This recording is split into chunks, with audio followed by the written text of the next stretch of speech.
కొంచెం పైకి చూసి కింద రాసుకుంటూ ఉంటే మీరు చెప్పండి సార్ బ్యాక్గ్రౌండ్ ఇందాక బాగుంది. Change your attitude, change your life. మీరు హ్యాండ్ రైటింగ్ రాసేటప్పుడు అంటే ఎగ్జామ్స్ కానీ క్లాస్ నోట్స్ కానీ ఎప్పుడైనా సరే మీరు రైటింగ్ రాస్తున్నారంటే మీరు సిట్టింగ్ పోస్చర్ ఎప్పుడు కూడా 90 degreesలో ఉండాలి.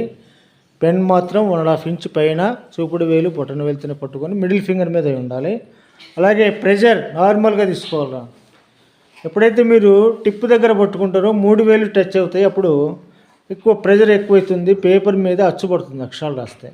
కాబట్టి పేపర్ మీద అచ్చుపడకుండా ఉండాలి. స్పీడ్ బాగా రాయాలంటే మీరు ఇప్పటి నుంచే డైలీ ప్రాక్టీస్ చేయాలి. పెన్ను పట్టుకునే విధానం 1.5 inch పైన చూపుడు వేలు బొటన వేలుతోనే పట్టుకోవాలి.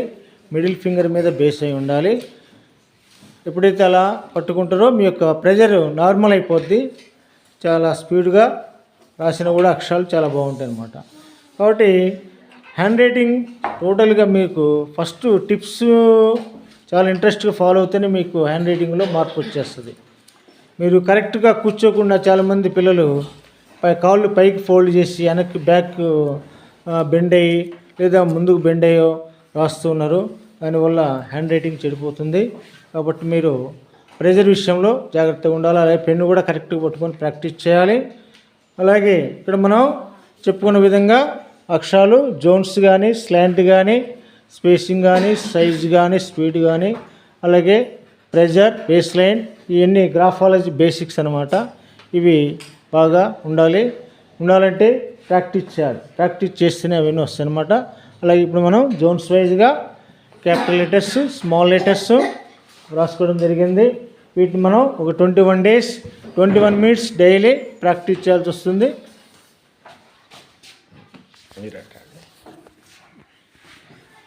డైలీ ఒక 21 days 21 minutes డైలీ ఇంటి దగ్గర ఎర్లీ మార్నింగ్ ప్రాక్టీస్ చేయాలి.